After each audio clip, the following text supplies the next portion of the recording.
तो देखिए यहां तक आप लोगों ने नोट कर लिया, उम्मीद करता हूं आप लोगों ने नोट कर लिया होगा। यार गला खराब है मेरा, तो बीच बीच में थोड़ा सा जरूरी है गर्म पानी।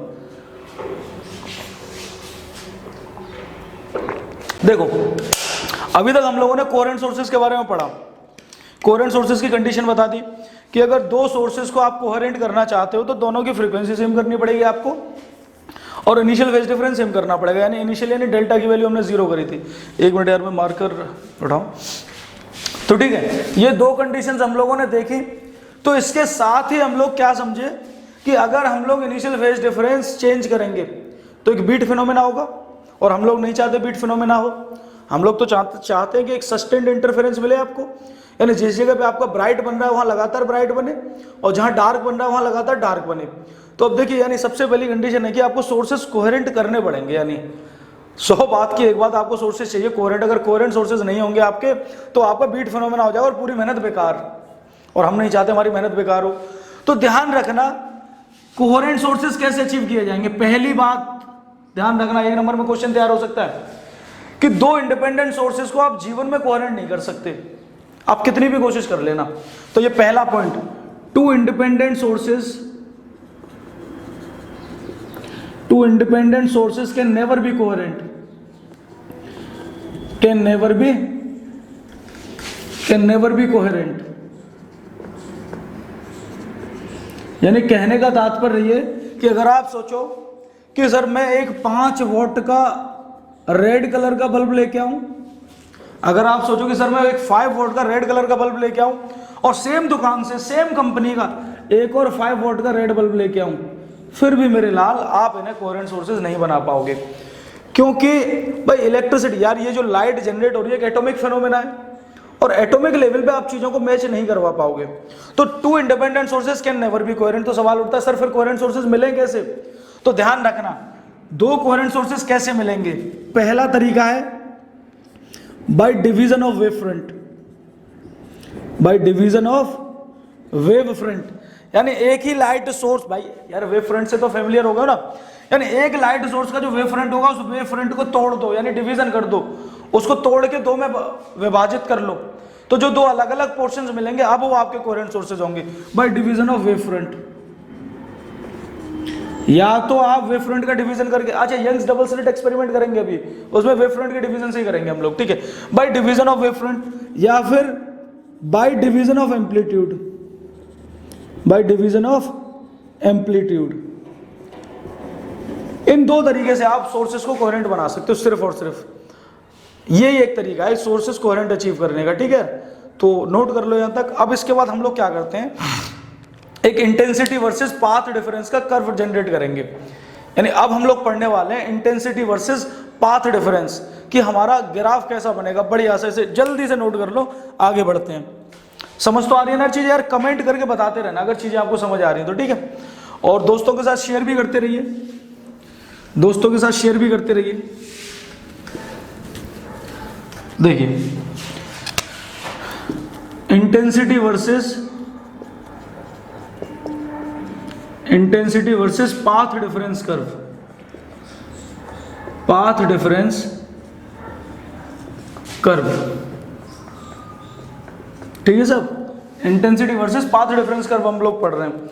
अच्छा, इंटेंसिटी वर्सेस पाथ डिफरेंस में बात करूं तो यार इंटेंसिटी, हम लोगों को इंटेंसिटी का फॉर्मूला पता है। इंटेंसिटी का फॉर्मूला क्या है तुम्हारे पास, I1 plus I2 plus 2 root I1 root I2 और ये cos फाई, ये फॉर्मूला आया था ना यार, I equal to I1 plus I2 plus 2 root I1 I2 cos phi, ये हमारा इंटेंसिटी का फॉर्मूला था। और एक बात हम बहुत अच्छे से जानते हैं कि अगर हमारे पास दो सोर्सेज कोहेरेंट हैं, अगर ये S1 और एक S2 क्या है बेटा, कोहेरेंट सोर्सेज, तो बताओ ना यार इंटेंसिटीज भी तो इनकी सेम होगी।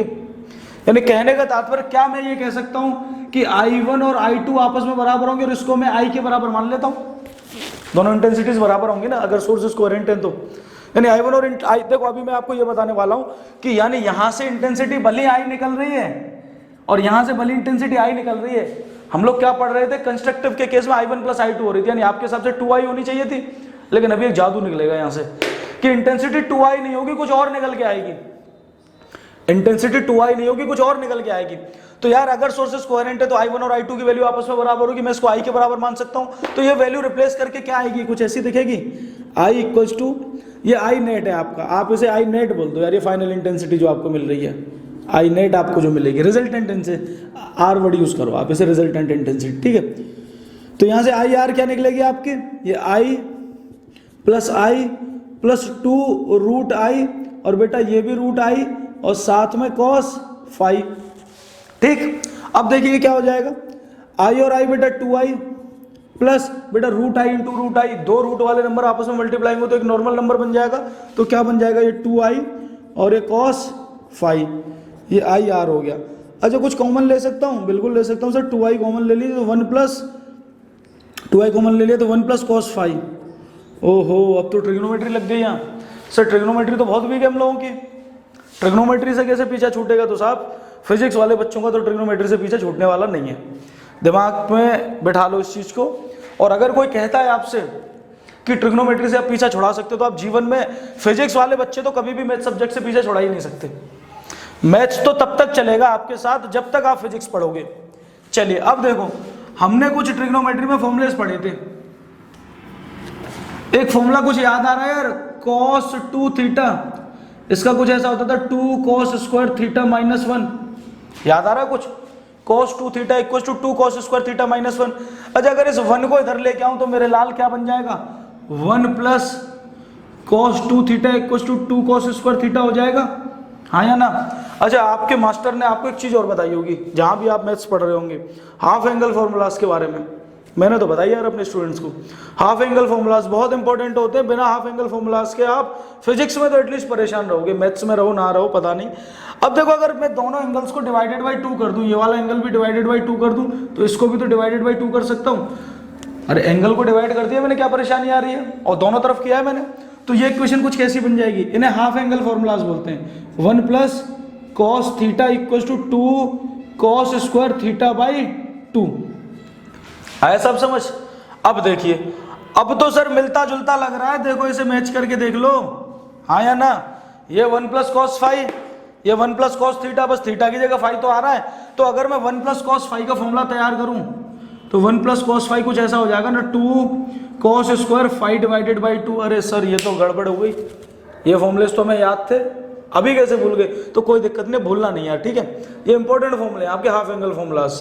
तो अब 1 प्लस cos फाई की जगह पे 2 cos स्क्वायर फाई बाई 2 रखने वाला हूं, तो क्या हो जाएगा, ये IR की वैल्यू आएगी बेटा 2I, और ये साथ में 2 cos square phi divided by 2। अच्छा मल्टीप्लाई करूं तो कैसा दिखेगा, कुछ IR इक्वल टू 2 जा 4I और एक cos square phi divided by 2।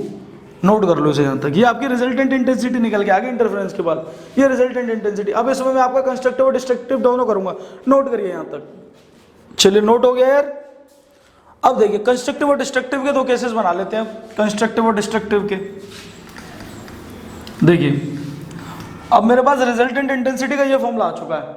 अब कंस्ट्रक्टिव की अगर मैं बात करूं, कंस्ट्रक्टिव की अगर मैं बात करूं आप लोगों से, तो यार ये जो इंटेंसिटी आपका जो फॉर्मूला आया है IR, ये क्या है 4I और एक cos स्क्वायर फाई बाई 2।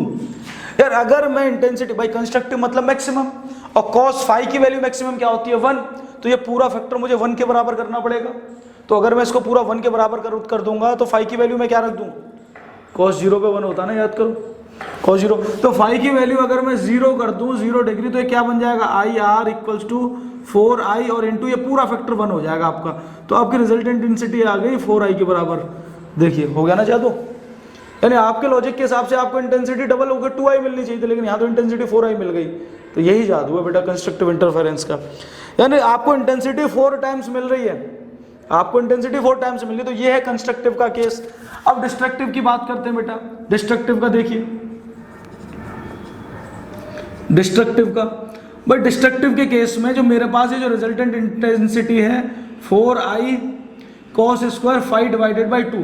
यार फाई की वैल्यू आपको अगर ये मिनिमम करना है, भाई देखो फाई की वैल्यू मैंने यहाँ पे मैक्सिमम केस फाई की वैल्यू 1 होती थी, cos फाई 1 होता ना मैक्सिमम, cos फाई, और cos फाई 1 कब होता था 0 डिग्री पे, हाँ या ना 0 डिग्री पे। तो सब एक बात बताइए, मिनिमम वैल्यू सेम वे में इसी तरीके से -1 होती है, मिनिमम वैल्यू -1 होती है ना, अरे कॉस की दो ही तो वैल्यूज होती हैं, या तो +1 मैक्सिमम या -1 मिनिमम। -1 तो आप चाह के भी नहीं ला पाओगे मेरे लाल, क्योंकि स्क्वायर हो रहा है, देखिए -1 तो आप चाह के भी नहीं ला पाओगे क्योंकि स्क्वायर हो रहा है, और स्क्वायर माइनस वाली टर्म को प्लस में बदल देगा। तो मजबूरन फाई की वैल्यू हम लोग क्या कर लेते हैं, पाई के बराबर कर लेते हैं। हम फाई की वैल्यू किसके बराबर कर लेते हैं, पाई के बराबर। तो क्या हो जाएगा, IR = 4i और एक cos square pi divided by 2। ओहो, cos π/2 तो आपका 0 होता है, तो आपकी रिजल्टेंट इंटेंसिटी 0 आ जाएगी। तो यानी आपकी डिस्ट्रक्टिव के केस में इंटेंसिटी क्या मिल रही है, 0, और यही मिनिमम हो सकती है, सोच के देखो, यही मिनिमम हो सकती है ना। तो मैक्सिमम के केस में हमें 4i मिल रही है और मिनिमम के केस में हमें 0 मिल रही है। अब हम लोग इसका ग्राफ बनाते हैं। अच्छा, ग्राफ बनाने के लिए आपको थोड़ा सा कंडीशंस याद होनी चाहिए। ग्राफ बनाने के लिए आपको क्या याद होनी चाहिए, कंडीशंस याद होनी चाहिए। तो देखिए मैं ये मिटा रहा हूँ, आप इसे नोट कर लो या स्क्रीनशॉट ले लो, मैं इसे मिटा रहा हूँ। चलिए अब देखो, हमें कर्व बनाना बेटा, intensity versus path difference curve. अब बहुत बच्चे सोच रहे होंगे सर ये काम की बात आपने सबसे पहले क्यों नहीं की ग्राफ। अरे यार एक बात बताओ, जब तक आपको इंटेंसिटी पता नहीं चलेगी, जब तक आपको इंटेंसिटी पता नहीं चलेगी आप कर्व कैसे बना लेते। आपको मैक्सिमम और मिनिमम वैल्यूज तो पता होनी चाहिए इंटेंसिटी की। तो हमें मिल गई मैक्सिमम वैल्यू 4i जाने वाली है और मिनिमम वैल्यू 0 जाने वाली है। बिना इसके कर्व कैसे बना लोगे। सर हमारे मास्टर ने तो बनवा दिया, तो साहब आपका मास्टर पता नहीं किस तरीके से बनवा दिया। देखो आप, intensity versus path difference curve, तो उसके लिए थोड़ा सा और मुझे 2-3 लाइन आपको पढ़ानी पड़ेंगी पहले। अच्छा, अगर मैं पाथ डिफरेंस की बात करूं, भाई इंटेंसिटी का कर्व बना रहे हो आप पाथ डिफरेंस के साथ, तो आपको पाथ डिफरेंस याद दिलाना पड़ेगा मुझे कि मैक्सिमा के केस में या फिर मैं कंस्ट्रक्टिव के केस में पाथ डिफरेंस क्या होता था और डिस्ट्रक्टिव के केस में पाथ डिफरेंस क्या होता था। तो देखो याद करो, कंस्ट्रक्टिव का केस, कंस्ट्रक्टिव का case path difference delta x आपका किसके बराबर होता था, n लैम्डा के बराबर। याद आ रहा कुछ। हाँ सर थोड़ा थोड़ा याद तो आ रहा, कोई दिक्कत नहीं, नालायको वीडियो पे बैक करके देख के आओ तब समझ आएंगी चीजें। कंस्ट्रक्टिव के केस में डेल्टा x आपका n लैम्डा आता था और n की वैल्यू प्लस माइनस में होती थी। तो अगर मैं n की वैल्यू 1 डालूंगा तो डेल्टा x की वैल्यू पहले की क्या मिलेगी, लैम्डा, 2 लैम्डा, 3 लैम्डा, ऐसे माइनस में माइनस लैम्डा, -2 लैम्डा, -3 लैम्डा, ये वैल्यूज मिलेंगी आपको कंस्ट्रक्टिव के केस में। तो यानी इन इंटेंसिटीज पर मैं कहूं इन पाथ डिफरेंस में आपको मैक्सिमम वैल्यू मिलेगी। और डिस्ट्रक्टिव का केस क्या होता था, डिस्ट्रक्टिव का केस वो ये होता था delta x = 2n-1 into lambda by 2। याद आ रहा है कुछ, पढ़ाई नहीं करोगे तो कहां से याद आएंगे यार चीजें। डेल्टा x की value 2n-1 lambda by 2, n की वैल्यू 1 डाल के देखो, n की वैल्यू 1 डालने पे क्या होगा, 2 1 2, 2 -1 1, यानी पहली वैल्यू आएगी लैम्डा बाई 2, ठीक है, डेल्टा x की। अगली वैल्यू क्या आएगी, n की जगह पे 2 डाल के देखो, 2 2 जा 4, 4 -1 3, यानी 3 लैम्डा बाई 2। इसी तरीके से 5 लैम्डा बाई 2। इन वैल्यूज पे आपको डिस्ट्रक्टिव मिलेगा, इन इंटेंसिटी 0 मिलेगी। तो देखिए कर्व कैसा बनेगा, ये बनेगा, ये आपकी इंटेंसिटी और ये पाथ डिफरेंस आपका, ये क्या हो गया, पाथ डिफरेंस, ये पाथ डिफरेंस डेल्टा x। अच्छा, डेल्टा x को d sin थीटा के बराबर भी बोला जाता है, ध्यान रखना। चलिए आप सिर्फ डेल्टा x ही रखो यार, क्यों कंफ्यूज हो रहे हो बिना मतलब के। ये डेल्टा x आपका पाथ डिफरेंस, ये आपकी इंटेंसिटी। अब देखिए आप पाथ डिफरेंस के कर्व लैम्डा, 2 लैम्डा, ये सारी वैल्यूज प्लॉट कर लो पहले। लैम्डा, फिर आएगी 2 लैम्डा, डेल्टा x को यहां रख देते हैं, लैम्डा, ये 2 लैम्डा और लैम्डा और 2 लैम्डा के बीच में कौन सी वैल्यू मिल रही है आपको, लैम्डा। और देखो ये लैम्डा और 2 लैम्डा, तो ये सारी वैल्यूज हो गई, और इनके बीच में मिलेगी कहीं ना कहीं आपको लैम्डा बाई 2, 3 लैम्डा बाई 2, तो यहां मिलेगी लैम्डा बाई 2। चलो यार थोड़ा सा तरीके से बनाते हैं ग्राफ, क्योंकि गड़बड़ी आपको समझ में नहीं आएगी वरना।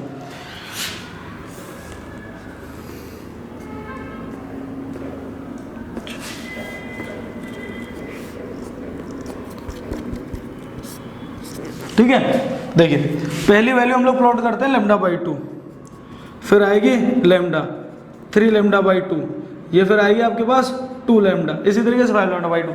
यहाँ क्या आएगा आपके पास, minus lambda by 2, minus lambda, -3 lambda by 2, और फिर -2 लैम्डा, ये वैल्यूज आ गई आपके पास।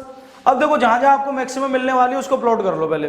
अच्छा, मैक्सिमम इंटेंसिटी ये है आपकी 4i, मान लो ये 4i, ये मिल रही है आपको मैक्सिमम वैल्यू, ये 4i है, ये 4i के बराबर, यही है ना मैक्सिमम इंटेंसिटी आपको। देखो अच्छा मैंने रब कर दी 4i के बराबर। तो देखो कंस्ट्रक्टिव आपको कहाँ मिल रहा है, लैम्डा पे, यानी यहाँ कंस्ट्रक्टिव मिलेगा आपको, इस पॉइंट पे कंस्ट्रक्टिव मिलेगा। फिर कहाँ मिलेगा, 2 लैम्डा पे, यानी यहाँ कंस्ट्रक्टिव मिलेगा आपको। सेम वे में यहाँ आपको कंस्ट्रक्टिव मिलेगा, यहाँ आपको कंस्ट्रक्टिव मिलेगा, इसी तरीके से यहाँ कंस्ट्रक्टिव मिलेगा। तो ये ग्राफ आपका कुछ ऐसा बनेगा बेटा,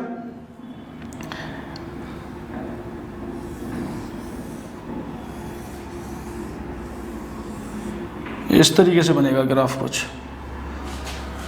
λ/2 पे ये होगी वैल्यू,